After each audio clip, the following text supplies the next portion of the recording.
The other big story that we're also getting details of now, we know that Mayawati has taken a very hardline position against Varun Gandhi.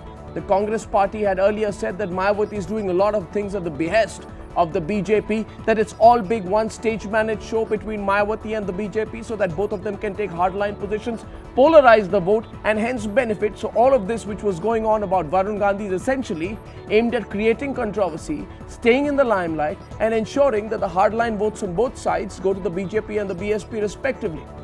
What happens therefore when the advisory board, as it did this evening, announced that it's revoking that old order against Varun Gandhi? We have information that there is legal logic on the one side and political compulsions on the other like never before. Mayawati is in a fix. Shikha has more on that story. Shikha, what can you tell us? Well, on the news that we have right now is that top lawyers have advised Mayawati about the legal options that she has. You know that the UP government has said that they would move the Supreme Court, but of course that is something that might not bear fruit, and that is something what top lawyers have also confirmed to us. On the other hand, are political compulsions for Mayawati. This is an issue which helped her consolidate the Muslim votes, and you know this is right in the middle of the elections when such an the advisory board has said that the NSA against Varun Gandhi should be revoked. So clearly a big dilemma for Mayawati out here, and of course the BJP really taking advantage of this at this point of time, saying that the stand has been vindicated, going out with all guns blazing against Mayawati and saying that this is that in spite of the fact that she tried to take political advantage of this issue, that this was political vendetta, that Mayawati would now perhaps greater sense will prevail and she would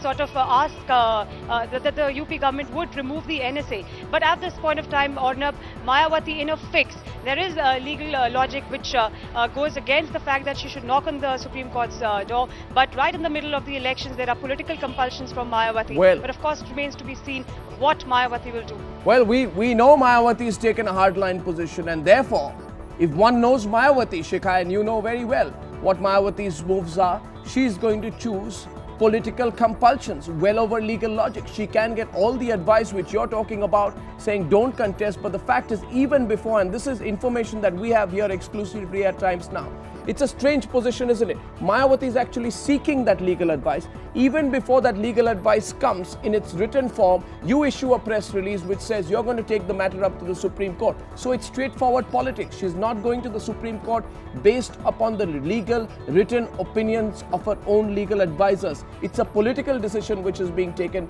aimed at ensuring she's not been seen to be capitulating to a court order on this one particular issue, at least till the elections are over. Analyzing that and also following more leads on the story, Maruk.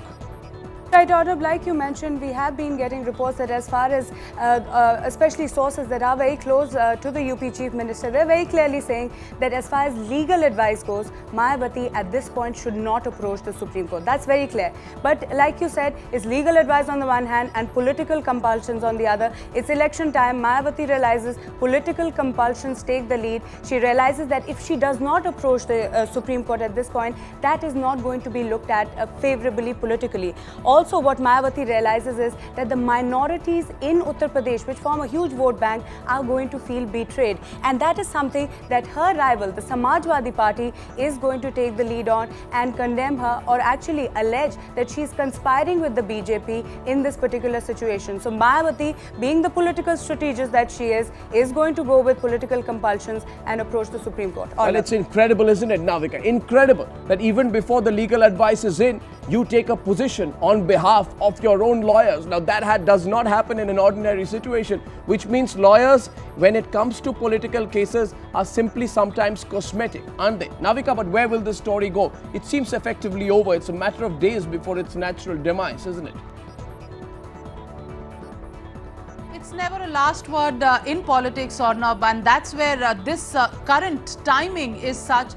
We're in the middle of elections, the last round of polling still to take place on the 13th of May. A section of Uttar Pradesh goes to polls on that day, 12 constituencies. It is important for Mayawati to maintain a position where her Muslim vote consolidation is not affected at this point in time. She's also in a situation where she is embarrassed by this kind of a statement because she had taken a very aggressive stand against Varun Gandhi, and she had always been blamed that there was some sort of understanding between the BSP and the BJP. She needs to put her critics in check before they write the verdict on her. But Arnab, don't forget the little coincidence that happened just this morning. This morning, LK Advani, the BJP's prime ministerial candidate, said that Mulayam Singh's demand for removal of Mayawati's government was completely out of question, Right. and indirectly he did support Mayawati. Will this mean a future conversation between the BJP and the BSP? Well, if that really happens, then this story falls.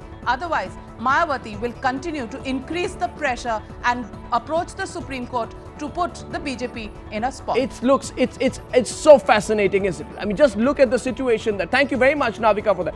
Consider the situation. This morning, LK Advani takes a position which is effectively shaking hands with Mayawati. Outside, however, in courtrooms and in public political discourse, he takes a position which is anti-Mayawati as far as Varun Gandhi is concerned. Is there proof, therefore, in what the Congress party says, that there is a secret understanding, not an alliance yet? No alliances with Mayawati, only understanding. Is there a secret understanding between Advani and Mayawati?